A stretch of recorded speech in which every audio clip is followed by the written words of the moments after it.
Capítulo 4. Las cosas pasaron en su momento, y ahora Daniel el mochuelo las recordaba con fruición. Su padre el quesero pensó un nombre antes de tener un hijo. Tenía un nombre y le arropaba y le mimaba, y era ya casi como tener un hijo. Luego más tarde nació Daniel. Daniel el mochuelo evocaba sus primeros pasos por la vida. Su padre emanaba un penetrante olor, era como un gigantesco queso, blando, blanco, pesadote. Pero Daniel el mochuelo se gozaba en aquel olor que impregnaba a su padre y que le inundaba a él cuando en las noches de invierno, frente a la chimenea, acariciándole, le contaba la historia de su nombre. El quesero había querido un hijo antes que nada para poder llamarle Daniel, y se lo decía a él, al mochuelo, cuando apenas contaba 3 años y manosear su cuerpecillo carnoso y rechoncho equivalía a prolongar la cotidiana faena en el entremejo. Pudo bautizarle con 1000 nombres diferentes, pero el quesero prefirió Daniel. ¿Sabes que Daniel era un profeta que fue encerrado en una jaula con 10 leones y los leones no se atrevieron a hacerle daño? Le decía estrujándole amorosamente. El poder de un hombre cuyos ojos bastaban para mantener a raya a una jauría de leones era un poder superior al poder de todos los hombres. Era un acontecimiento insólito y portentoso que desde niño había fascinado al quesero. «Padre, ¿y qué hacen los leones?» «Morder y arañar». «¿Son peores que los lobos?» «Más feroces». «¿Qué?» El quesero facilitaba la comprensión del mochuelo como una madre que mastica el alimento antes de darlo a su hijito. «Hacen más daño que los lobos, ¿entiendes?», decía. Daniel el mochuelo no se saciaba. «¿Verdad que los leones son más grandes que los perros?» «Más grandes». «¿Y por qué a Daniel no le hacían nada?» Al quesero le complacía desmenuzar aquella historia. Les vencía solo con los ojos, solo con mirarles. Tenía en los ojos el poder de Dios. ¿Qué? Apretaba al hijo contra sí. Daniel era un santo de Dios. ¿Y qué es eso? La madre intervenía precavida. Deja al chico ya, le enseñas demasiadas cosas para la edad que tiene. Se lo quitaba al padre y le acostaba. También su madre hedía a boruga y a cuajada.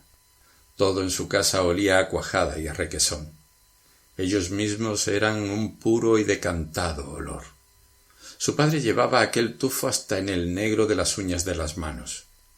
A veces Daniel el mochuelo nos explicaba por qué su padre tenía las uñas negras trabajando con leche, o por qué los quesos salían blancos siendo elaborados con aquellas uñas tan negras. Pero luego su padre se distanció de él. Ya no le hacía arrumacos ni carantoñas. Y eso fue desde que el padre se dio cuenta de que el chico ya podía aprender las cosas por sí. Fue entonces cuando comenzó a ir a la escuela y cuando se arrimó al moñigo en busca de amparo. A pesar de todo, su padre, su madre y la casa entera seguían oliendo a boruga y a requesón. Y a él seguía gustándole aquel olor, aunque Roque el moñigo dijese que a él no le gustaba porque olía lo mismo que los pies. Su padre se distanció de él como de una cosa hecha que no necesita de cuidados. Le daba desilusión a su padre verle valerse por sí sin precisar de su patrocinio.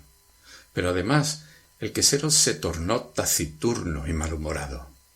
Hasta entonces, como decía su mujer, había sido como una perita en dulce. Y fue el cochino afán del ahorro lo que agrió su carácter.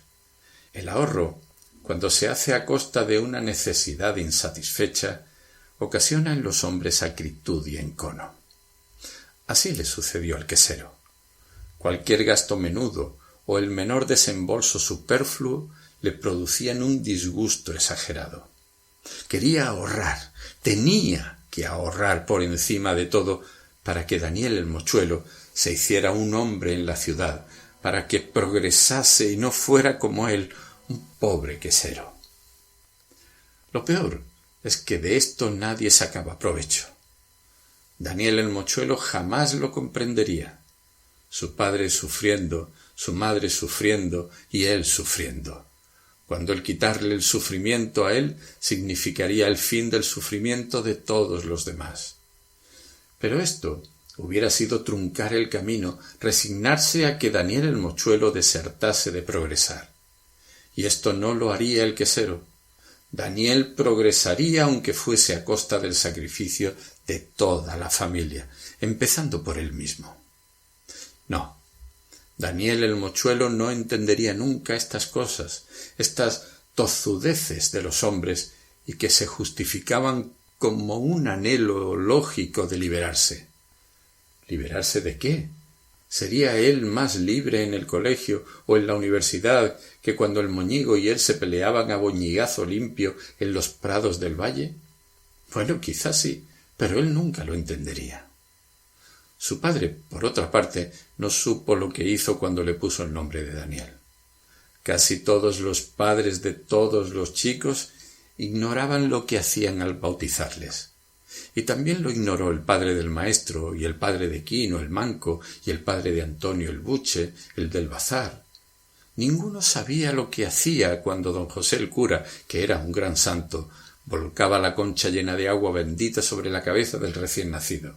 O si sabían lo que hacían, ¿por qué lo hacían así, a conciencia de que era inútil? A Daniel el mochuelo le duró el nombre lo que la primera infancia. Ya en la escuela dejó de llamarse Daniel, como don Moisés el maestro dejó de llamarse Moisés a poco de llegar al pueblo. Don Moisés el maestro era un hombre alto, desmedrado y nervioso, algo así como un esqueleto recubierto de piel. Habitualmente torcía media boca como si intentase morderse el lóbulo de la oreja. La molicie o el contento le hacían acentuar la mueca de tal manera que la boca se le rasgaba hasta la patilla que se afeitaba muy abajo. Era una cosa rara aquel hombre, y a Daniel el mochuelo le asustó y le interesó desde el primer día de conocerle. Le llamaba peón, como oía que le llamaban los demás chicos sin saber por qué. El día que le explicaron que le bautizó el juez así, en atención a que don Moisés avanzaba de frente y comía de lado, Daniel el mochuelo se dijo que bueno, pero continuó sin entenderlo y llamándole peón un poco a tontas y a locas. Por lo que a Daniel el mochuelo concernía, es verdad que era curioso y todo cuanto le rodeaba lo encontraba nuevo y digno de consideración.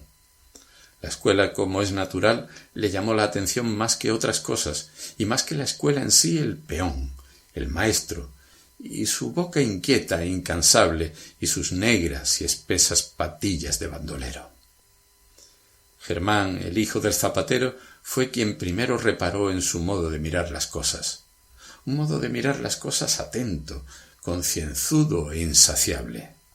«Fijaos», dijo, «lo mira todo como si le asustase». Y todos le miraron con mortificante detenimiento. «Y tiene los ojos verdes y redondos como los gatos», añadió un sobrino lejano de don Antonino, el marqués. Otro precisó aún más y fue el que dio en el clavo. «Mira lo mismo que un mochuelo». Y con mochuelo se quedó, pese a su padre y pese al profeta Daniel y pese a los 10 leones encerrados con él en una jaula y pese al poder hipnótico de los ojos del profeta. La mirada de Daniel el mochuelo por encima de los deseos de su padre el quesero no servía siquiera para apaciguar a una jauría de chiquillos. Daniel se quedó para usos domésticos. Fuera de casa solo se le llamaba mochuelo. Su padre luchó un poco por conservar su antiguo nombre, y hasta un día se peleó con la mujeruca que traía el fresco en el misto. Pero fue en balde. Tratar de impedir aquello era lo mismo que tratar de contener la impetuosa corriente del río en primavera. Una cosa vana. Y él sería en lo sucesivo mochuelo, como don Moisés era el peón, Roque el moñigo, Antonio el buche, doña Lola la tendera, la guindilla mayor y las de teléfonos, las cacas y las lepóridas. Aquel pueblo administraba el sacramento del bautismo con una pródiga y mordaz desconsideración.